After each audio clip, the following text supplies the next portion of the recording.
All right, so this is a really good question. I wanted to make a video answering it. So this was a comment that was made on one of my other videos where I talked about saturation in the overage business. And this person made a great comment. You know, they say, hey Nick, speaking of saturation, the pool of clients is going to vastly shrink because of information saturation on where surplus funds come from. It is basically hurting the bottom line because of this. I think there's plenty of work for all who want to do this, but there won't be plenty of clients to go around. It's easier for clients to go make their claims than it is for someone to learn how to do this as a third-party business. I want to see what you think about this as a possibility. Great question. Here's my answer. Is it possible? 100% yes, it's possible. Is it probable? I do not believe so. Why? Well, there are many businesses that exist where a service is provided, but it would be cheaper for that person to go and do the service themselves. Okay? Many examples, I've talked about this many times, but changing the oil in your car. It is cheaper for you to do it yourself, but yet we see many oil changing services in many towns across the country. And they are still in business. And I still see them building new ones. Okay? Another example, mowing your lawn is cheaper than paying somebody to do it for you. And yet there are hundreds, if not thousands, of landscaping companies that exist in the United States. Cooking your own food, you know, making dinner, making your own breakfast, that is usually cheaper than going to a restaurant or going through a drive-up. So these are just examples of businesses that offer services, but yet there's many thriving businesses that offer services that if the consumer just did it themselves, it would be cheaper.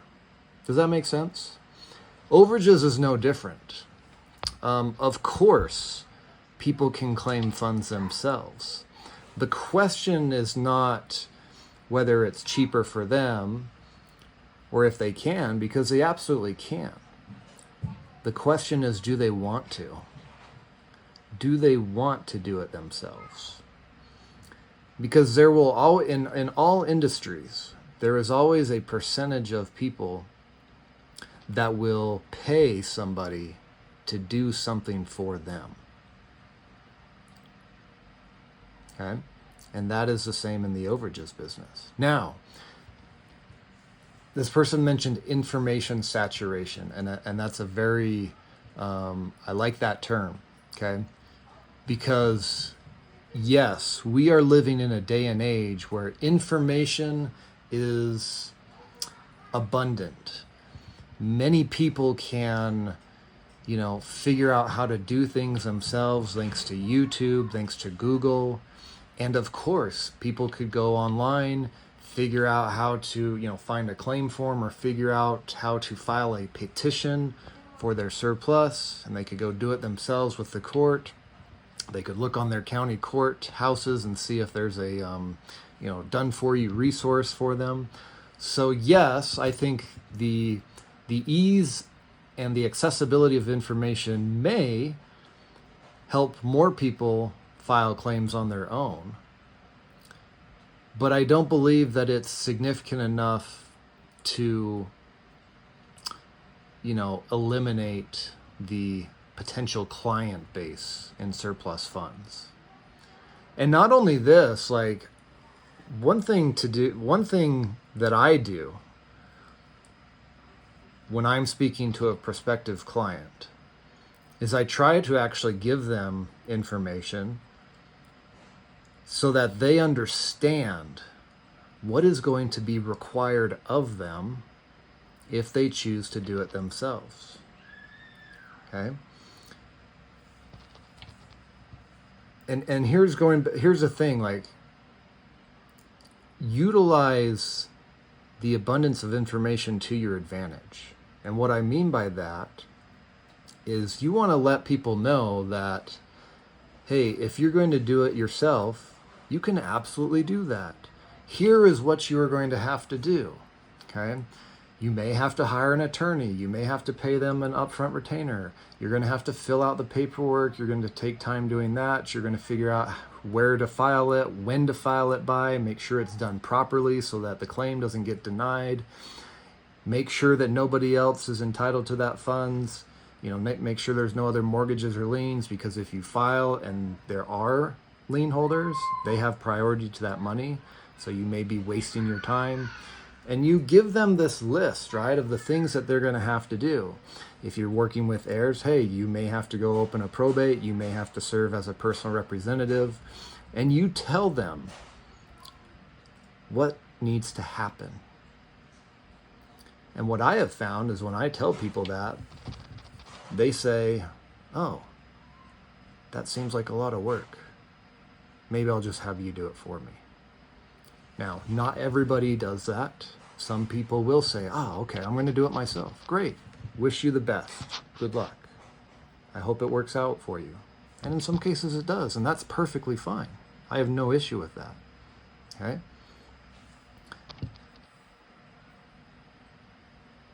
But that's something that you guys can utilize to your advantage. Let me share another quick tip with you. When I'm talking to somebody, I look for ways, or I look for reasons not to do the deal. Let me say that again. When I am talking to a prospective client, I look for reasons not to do the deal. Why would I do that? Well, number one, I want to be aware of the situation and actually know what I'm getting myself into, right? Because there are some cases that I just don't want to, actually don't want to do, okay?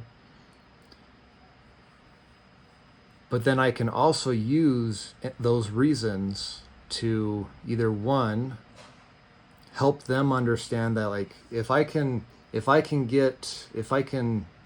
locate obstacles or problems that will need to be solved, I'm going to tell them what those problems are. Let me give you an example. Today I was speaking with a gentleman. His father's property sold. It generated we're thinking about an $80,000 surplus. Okay. But the problem is his dad passed away. So it's the son, he has a sister, and he has a deceased brother as well. And when he told me about that, I was like, man, this sounds complicated.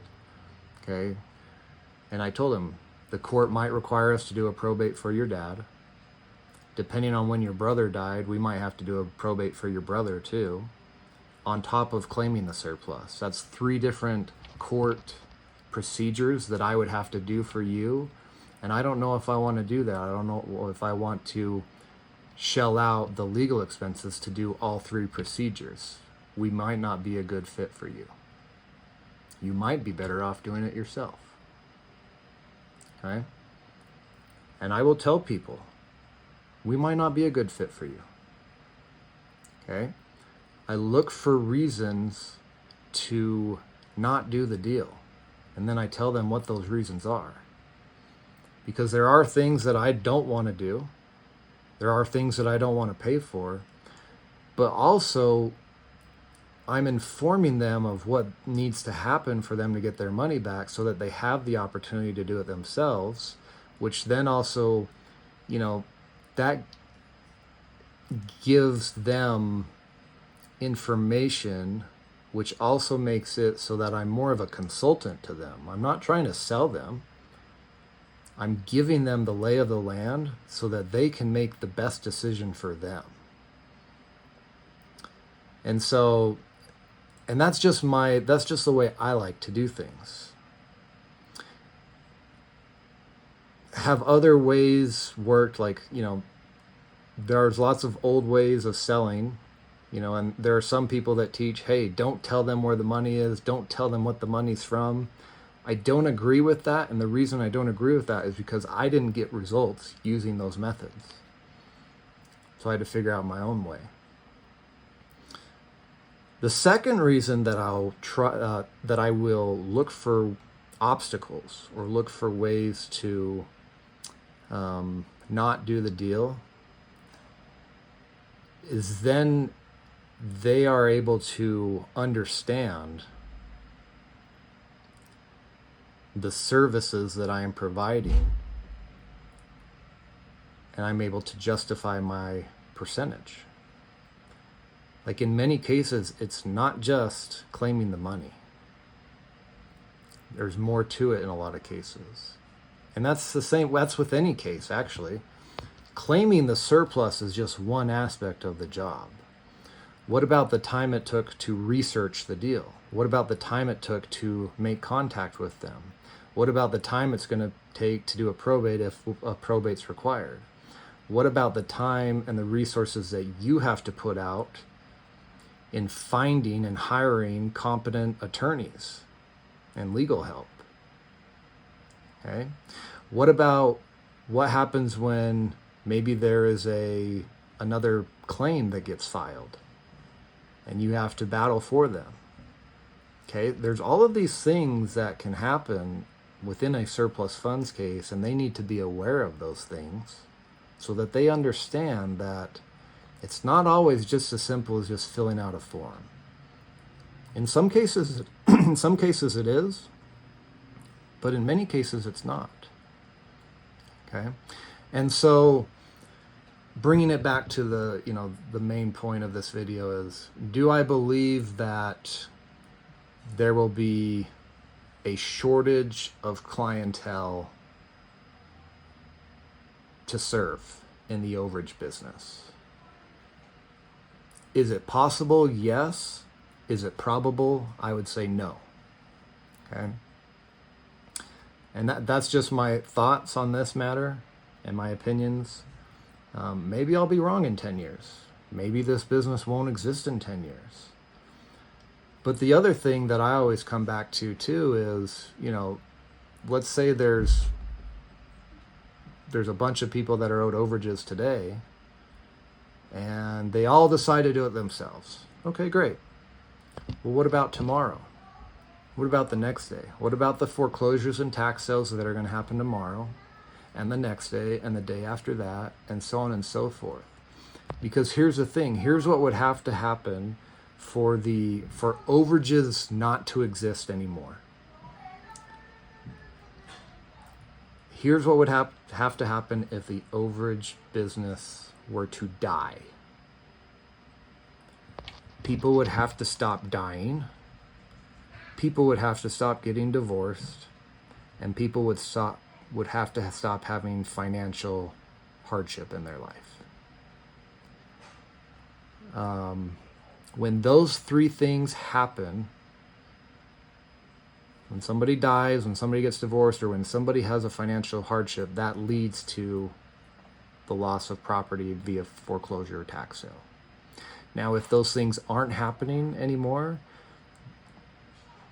then that probably means that Jesus has come, and the last thing that I'm concerned about is my overage business. So anyway, there's my take, guys. Great question. That's my opinion. That's my thoughts. Some of you may disagree with me. Totally cool. Share what you think down below. And appreciate you watching. Talk to you later.